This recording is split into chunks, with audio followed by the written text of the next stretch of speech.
मनुष्य का मन हमेशा दो किनारों पर झूलता रहा है, अच्छा और बुरा, सही और गलत, प्रकाश और अंधकार।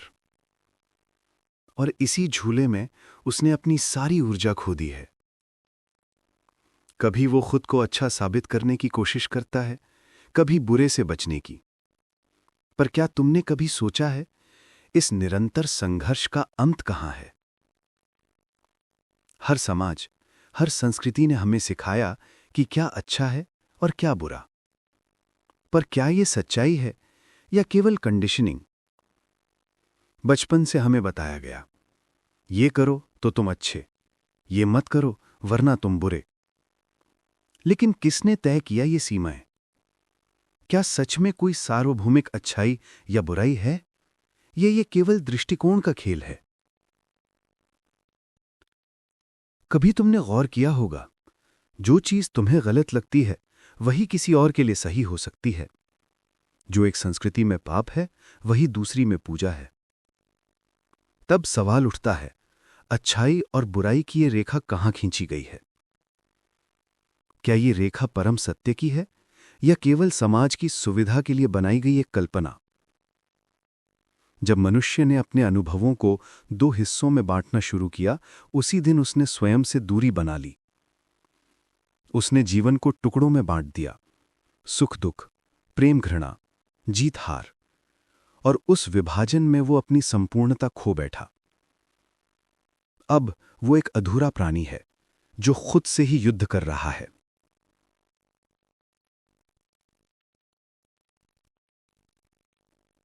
सोचो, जब तुम किसी घटना को बुरा कहते हो, उस शब्द के पीछे तुम्हारा पूरा अतीत काम करता है। तुम्हारे माता पिता, तुम्हारे शिक्षक, तुम्हारा समाज, तुम्हारा धर्म, सबने मिलकर तुम्हारे भीतर एक न्यायालय बना दिया है, और उस न्यायालय में तुम हर पल खुद पर मुकदमा चलाते रहते हो। कभी किसी विचार को पाप कहकर दबा देते हो, कभी किसी भावना को गलत कहकर मार देते हो, और धीरे धीरे तुम जीवन के केवल आधे हिस्से को जीते हो। बाकी आधा तुम दफन कर देते हो, क्योंकि समाज ने कहा यह ठीक नहीं है। पर जीवन कभी आधा नहीं होता। जीवन तो पूर्ण है। प्रकाश तभी सुंदर है जब अंधकार भी मौजूद हो। अगर तुम केवल अच्छा ही चाहते हो तो तुम जीवन को अस्वीकार कर रहे हो, क्योंकि जीवन का सौंदर्य उसी विरोधाभास में छिपा है जहां अच्छाई और बुराई एक साथ नृत्य करते हैं। कभी किसी व्यक्ति को देखो, वो क्रोधित है, हिंसक है, तुम तुरंत कहोगे बुरा इंसान। लेकिन क्या तुम जानते हो उसके भीतर वो हिंसा किस पीड़ा से जन्मी है? शायद उस हिंसा के पीछे एक अनदेखा घाव है। अगर तुम उसकी जड़ देखो तो करुणा पैदा होती है, निर्णय नहीं। यही तो भ्रम है। हम परिणाम देखते हैं, कारण नहीं। और जब तक कारण को नहीं समझते तब तक न्याय करना अंधे की तरह पत्थर फेंकना है। कभी कभी बुरा केवल अधूरा अच्छा होता है।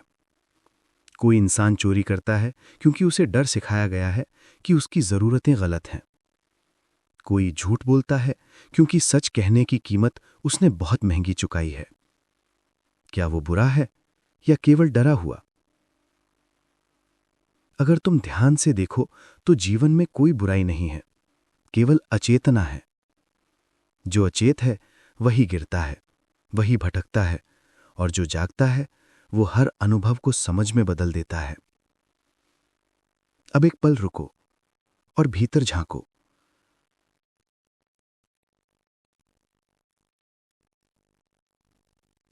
क्या तुम्हारे मन में कोई ऐसी जगह है जहां तुम खुद को दोषी महसूस करते हो, जहां तुम खुद को अच्छा नहीं मानते? देखो उस जगह को, बिना भागे। वो तुम्हारा हिस्सा है, उसे प्रेम से स्वीकारो, क्योंकि जो तुम अस्वीकार करते हो वही तुम्हारा बंधन बनता है। निष्कपट जीवन का अर्थ है बिना निर्णय के जीना। न इसका मतलब है कि तुम अंधे हो जाओ, न इसका मतलब है कि तुम परिणामों को अनदेखा करो। इसका अर्थ है तुम जीवन को वैसे ही देखो जैसे वो है, बिना लेबल, बिना भय, बिना नकाब। जब तुम किसी चीज को अच्छा या बुरा कहना बंद कर देते हो, तब जीवन तुम्हें उसकी असली प्रकृति दिखाता है। तब हर घटना एक शिक्षक बन जाती है।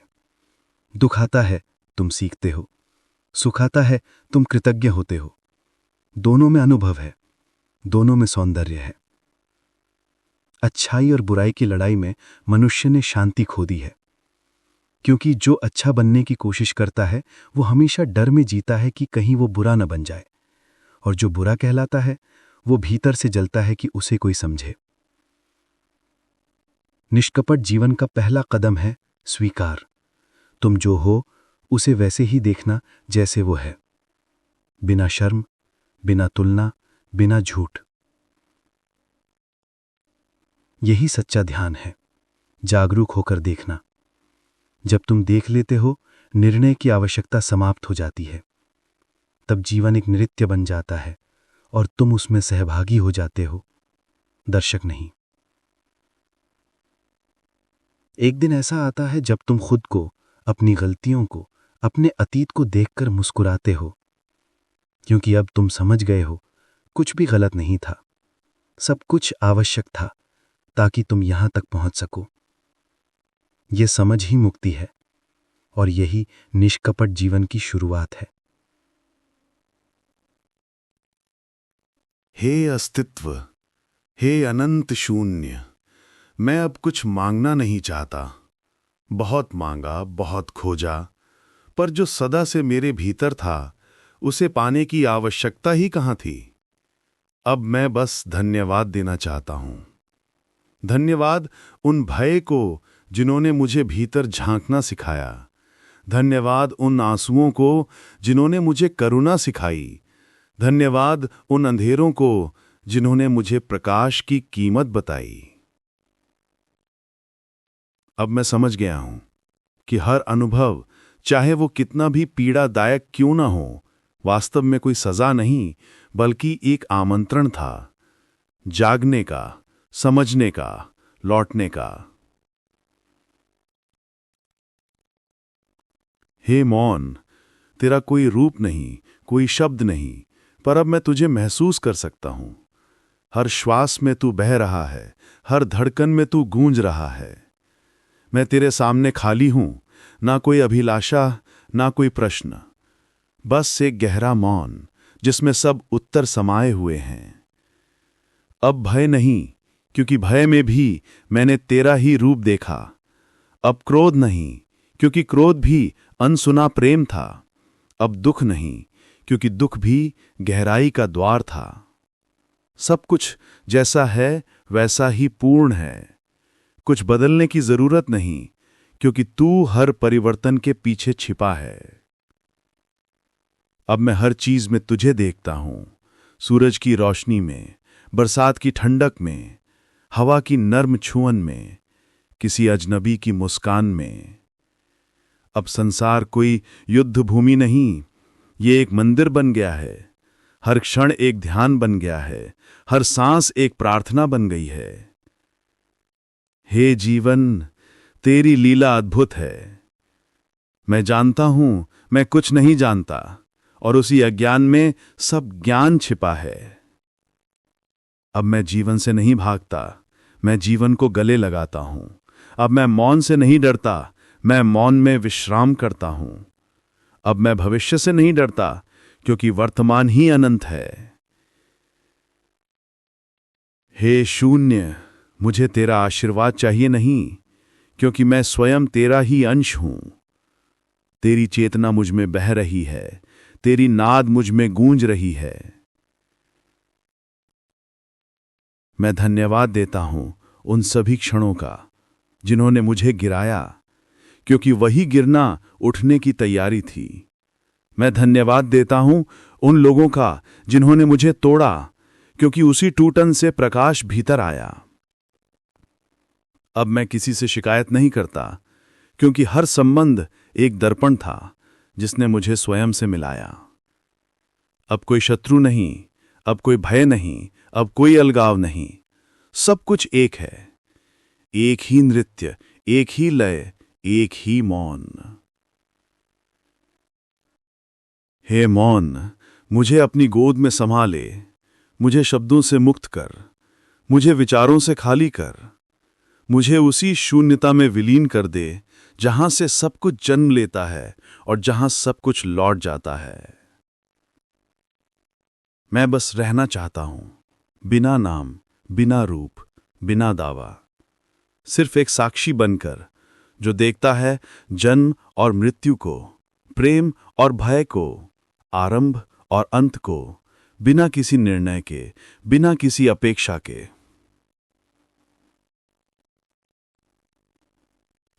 अब यही प्रार्थना है कि मैं हमेशा इस साक्षी भाव में रहूं, कि मैं हर क्षण को उसके पूर्ण स्वरूप में स्वीकार कर सकूं, कि मैं हर भय में भी तेरा ही प्रकाश देख सकूं।